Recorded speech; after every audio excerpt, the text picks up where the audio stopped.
What's going on, good people? How you guys doing? How you guys doing? Welcome back on the Tuesday. I hope you guys had a great weekend. I had a pretty good weekend. Cannot complain at all. Always try to get some rest in. Checked out a movie. Just usual weekend stuff. But I just want to get straight into it, family. Tonight, wanted to just say, look, thank you so much for rocking with me. Subscribe if you haven't already. Share this if you haven't already, and thank you so much for rocking with me and hanging with me. So, tonight, this is actually called Distraction Free Marriage. I'm going to give you 5 tips on how to do that because, it's easy for us to get distracted in our marriages, right? Life is hit busy. There's just so much going on. Kids are going back to school, depending on which state that you're in, but just things just be happening, right? So, one of the most important things that we can protect in our marriage is our attention, right? What you place your attention on pretty much gets your focus. And so I wanted to kind of give, just 5 points to just say, hey, you know what, maybe we should think about this so that we can kind of do better. Maya Angelou said, when you know better, you do better. So hopefully this can help you to know better and maybe to do better. And as you're doing better, heal better, live better, love better, in him, with us, for all, all those taglines that I say here at Becoming One. And for those of you who didn't know, my name is Marv Richardson. Nice to meet you. But let's get right into it. All right, cool. So, the thing about marriage is that sometimes we can focus on what really doesn't matter most versus on what matters least. If we focus on what matters most rather than what matters least, then you're kind of going to track in a better direction in your marriage. And so before we get into those 5 things, let's talk about some of these distractions. I mean, obviously, the live is talking about distractions. And so what are some distractions that happen in marriage? This is not a particular order, but let's just say TV is a distraction, right? Sometimes we can watch so much TV that it just kind of grabs our attention. Before you know it, you can Netflix and binge watch a series and 5 hours would have gone by. You just like, man, where did the time go? Like when I started, the sun was out and now the sun has already gone down. So that's one.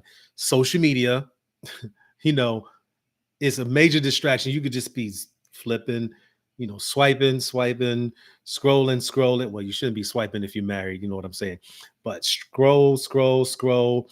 And I'm guilty of this as well. I can get on IG and just be like, wow, just like, oh, really? And then before you know it, time has gone by. And it can be frustrating to your significant other if they want your time. And for those spouses out there where quality time is one of your languages, and you know that about your spouse, that's going to be a distraction to them. Another thing that's a distraction is what we want. Now, what we want is not always what we need, but what we want is sometimes we can place so much focus on that you can't see anything other than what you want, right? And so you can actually pursue something, go after something, and just be so focused on something that it just becomes a distraction. Okay, what else? Here's another one. This is good. I goals versus us goals. In any marriage, if you have more I goals than us goals, Houston, there's a problem. Or Texas, there's a problem. Or Delaware, there's a problem. Somebody's probably watching this from Delaware. Delaware, there's a problem. There are more I goals than us goals. Now, don't get me wrong. I am not against I goals. I think that you should have individual goals. But if you're married, if there are more I goals than us goals, then eventually you're going to edge somebody out. So, that term ego, edging God out, sometimes you can edge your spouse out, your significant other, because you're so focused on where you're trying to do or where you're trying to go that your goal is just my goal. And if you are in my way, you need to get out of my way. And then, you do what some people say at the beginning of the year. Well, some people ain't going with me in the 2025. They was with me in 2024 because they's trying to distract me. Like, fam, please get over yourself. Get over yourself. You're not that important. You know what I'm saying? God loves you, but really you're not that important. So I goals versus us goals. If any situation where I is over us, that's going to be selfishness and division. When you're thinking more I-minded, me, then you're not really thinking about the collective goal. If you have us over I, then that's a partnership. Then now the two of you are walking together. And so it's actually two who are one going in the same direction.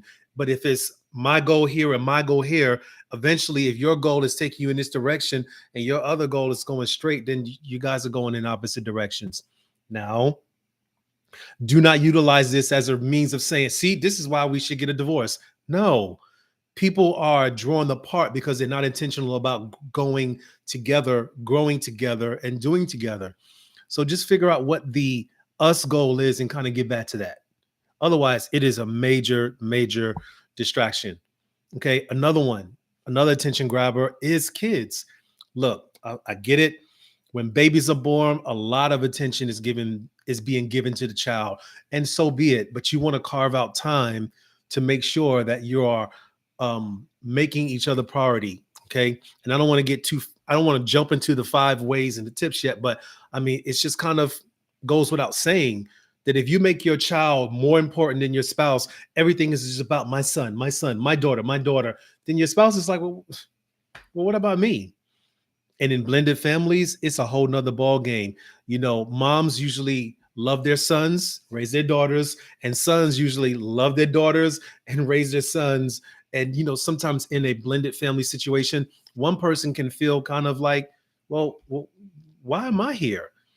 And so you got to be mindful of that in the blended family dynamic, that you're not making your child's attention for you such a distraction that you kind of dismissing your spouse. I hope that's helpful. Last 2, jobs. Your job can be a distraction. You don't got to be to work 24 hours a day.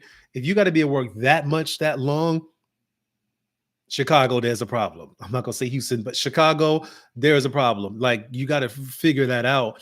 How can you make money, which you need to do, but also make sure that it's not becoming a distraction where work becomes so paramount in your life that you're missing what's really important.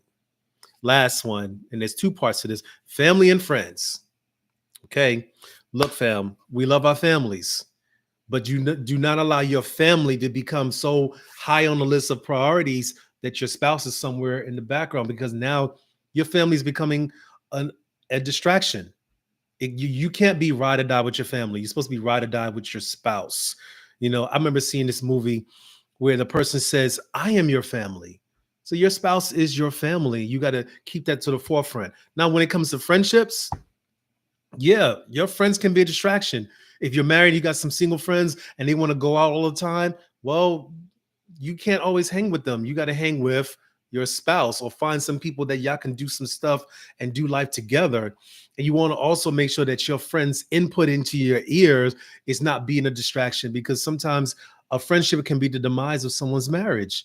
Sometimes a friendship can get in the way of what the 2 of you are supposed to be doing because they're so attention starved. And so I'm just throwing out narratives. There's nothing that I've experienced, but I'm just saying, just be mindful of the amount of impact friendships and family have in your marriage, because it can be a distraction.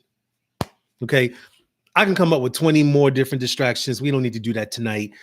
You already know. God is already showing you right now. You know what? That's a distraction. I didn't even call it out, but you know, it's in the back of it's in the forefront of your mind right now. You're thinking about it right now. All right. So let's talk about 5 ways to have a distraction-free marriage. Now, this is not the end all be all, but these are just 5 that I came up with today. Number 1, pray together. As simple as that.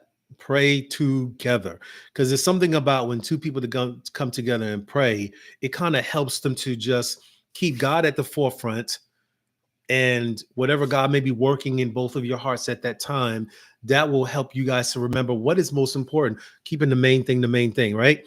So when you're praying together, you're not just yielding to each other, but you're yielding to Him first. Okay. Number 2, ask yourself this question: what's right now? What is the right thing to do right now in a season of our marriage? And do we really need to be at 100 in this area? Do we need to be at 100 in that area? Do we need to be at 100 in what we're focusing right now? And that quote came from Chrissy Wright. Shout out to her. She wrote it. It's in a book, but she said, what's right now? Because sometimes we can get so focused and distracted on what we think we need to be focusing on, but the right thing to do right now might not be that. So that thing could very well be a distraction. That thing can have a domino effect that can cause some bruised feelings or some lack of distrust in your marriage because you're so focused on this one thing. And it's not the right thing to do right now. Okay. If you are in the season of your life where you have little children, what's right now is those babies. Because a 2-year-old is going to be like, mommy, mommy, mommy, mommy, mommy, mommy, daddy, daddy, daddy, watch this, daddy, watch this. And you're just going to be like, yes, oh, that's great. You have to be present in that moment because the time with your children is so fleeting. One moment they are 2 years old, the next moment they are 17, getting ready to go to their senior year in high school. That's literally in my life right now. Do you know, realize my oldest son is in high school now. He's going to the 12th grade. First day of school is Monday. I'm just like, what happened to that kid that was just little this tall? He was so short and he would sit on my shoulders. I would carry him everywhere. And then when his little brother was born, I would have the oldest brother on my shoulders and the other one in my arms. And so I would be walking in the mall with both of them. But now they too heavy to get on my shoulders. Now my son was like, yeah, daddy, we would break your back. I'm like, look, just because you got a little deep voice, a little fuzz on your face, don't mean that I can't whoop you. Remember, I said whoop you. I didn't whoop them that much. But they grow up so fast. So what was right in that season was to be there, to be the daddy that I needed to be in that moment. What was right in my now season is to be a different kind of dad. So ask yourself when it comes to your spouse, what's right now? What do we need to be focusing on? And are we focusing on something that is more of a distraction than anything else? Because sometimes what we focus on is a good thing, but it may not be the God thing right now. And it's okay if you need to course correct. Hey, by all means, do that. You like, you know what? Yeah, we're not doing that right now. We're gonna hold off on that, and we're just gonna keep it moving. That makes sense. Cool. Number 3. Oh, the other thing is when you figure out what's right now. This reminds and refocuses you on what matters now, not tomorrow. I get goals, but what you need to deal with today? Okay, you got a paper cut, you got a cut on your finger. You're not going to wait 3 days from now to clean the wound. You're going to put a Band-Aid on it now. All right, number 3. Mind your business, not theirs. I said it. Mind your business, fam. Will you stop thinking about what your neighbor's doing? Will you stop looking at your homeboy? You stop paying attention to what your homegirl is doing, or the sister at church, or the brother. You see the couple, they just pulled up in the new Tahoe, and you just watching and looking, and you're just minding their business when you should be minding your business. Because God got something for you and your spouse to do. And if you're them focused, how can you be y'all focused? If you are them focused, how can you be us focused? The usness that y'all need to be building is what you do every day, not the themness. It's the usness, husband and wife as one. And so, there's a saying that we all grew up with, talking about keeping up with the Joneses. Well, look, maybe you didn't know this, but some of the Joneses, they broke. Some of the Joneses, they tripping. Some of the Joneses, they are not as happy as it may appear on social media. Some of the Joneses, just name it. It could be anything. So you can't tell what's really going on by just what you see on the forefront. And look, there's a lot of marriages where a lot of things are going good, and you can let the good that's going on in somebody else's marriage be a distraction for you. So you got to be careful of that. Mind your business, not theirs.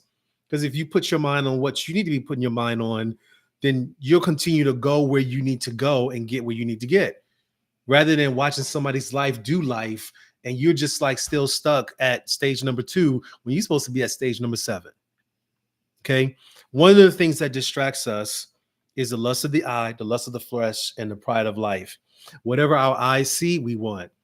Whatever our body desires, we go after, right? And then the things that we deem as the things to go after in life, the American dream.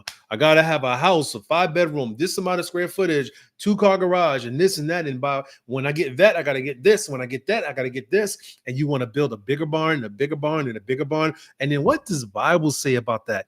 The man who says, I have wealth and health, I have nice barns. What am I going to do? I'm paraphrasing. He said in the Bible, I'm going to build bigger barns. I'm going to build a bigger house. I'm going to get a bigger, nicer car. I'm going to get more jewelry. I'm going to get more Louis, more Gucci. I'm going to get more of the nice things of life. And the Bible says to him, you fool, this very night, your life will be demanded of you. Then who will receive what you have stored up for yourself? Do you know when you die, the people that's closest to you are going to be wondering, so who going to get the Chevy? Who going to get the Corvette? I mean, did he put a will out? I mean, I'm just wondering. I mean, and if you don't write that stuff down, your family's going to be wondering who's going to get what. I mean, lawyers can tell you the level of infighting that happens with families when somebody passes away and there are nice things that they have left. Some people just go, yeah, I'm going to go and help and clean up. I'm going to go help and clean up. I'm just helping clean it up. They grab that purse. They grab this thing. They just start grabbing stuff. They say, yeah, I'm just going to go and I'm going to go and clean it. I'm going to go get it clean. Really, fam? I don't know who I'm talking about, but hey, mind your business, not theirs. Number 4. A way that you remove distractions is you need to sync, soak, and serve. I'll break it down. Sync, S-Y-N-C, right? You need to sync with your spouse. You need to communicate. You need to clarify. You need to confirm. So that means we need to talk. I need to clarify. Wait a minute. So what did you mean? Or, hey, so could you repeat that again?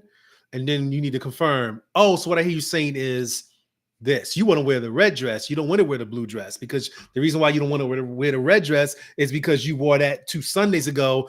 And so you just want to wear something different. Am I confirming that? That's correct? Yes. Oh, okay, cool. Communicate, clarify, confirm. Soak is to be thankful.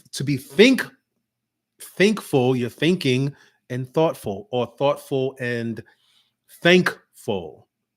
You want to place your mind on things. Think about some things relative to your spouse and be thankful for them, right? Because if you're doing that, you're soaking into how they are. Not that they're perfect, but you're just like, you know what? We're communicating well. I think these good things of you.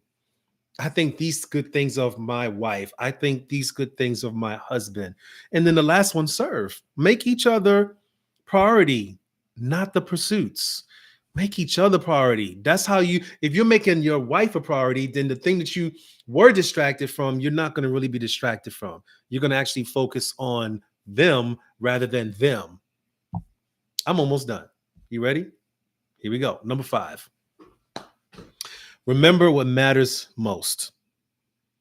That's it. Ain't nothing deep. Just remember what matters most.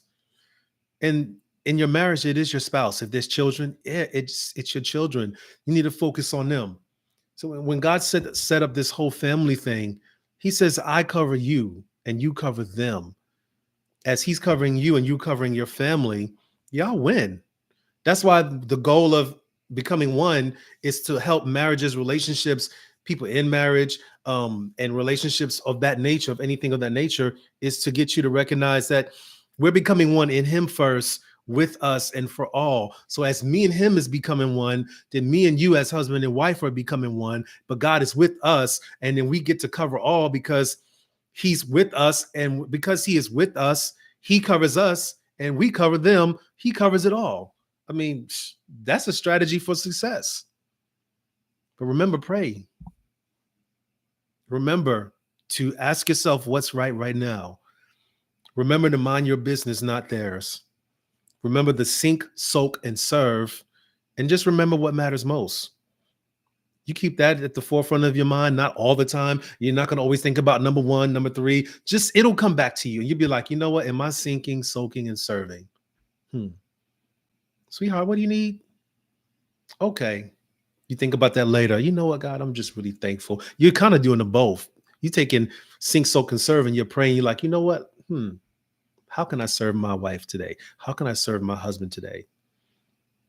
And on another day, you think somebody says, hey, we want to go to this mall the next day. They're having a sale. And you'd be like, no, I'm going to spend time with my husband in the morning. Or you'd be like, you know what? Your boy say, hey, man, we're going to go watch this game. You want to come with us? And you'd be like, I'm going to spend time with my son. I'm going to spend time with my daughter. It's like, you know what? I'm gonna text my daughter, hey, I'm gonna come pick you up at this time. We're gonna go hang out. She'll be like, okay. And like the level of smile that your daughter gets when she know daddy is coming. If you have a daughter that lives somewhere else, but whatever the case is, choose to um remember what matters most and spend time in that area. When you do that, you're removing distractions. It'll be very evident that, hey, you are a person that's about your family. You are a person that's about your spouse. You're doing date night. Keep doing those date nights. You know, keep spending time with each other. Keep investing in each other. Keep pouring into each other, and you will win. Okay, that's all I got for y'all tonight. I hope that was helpful. 5 ways to remove distraction from your marriage to make it distraction free. Start with that. I'll bring you some more stuff next week, and that's it. God bless y'all. Good night.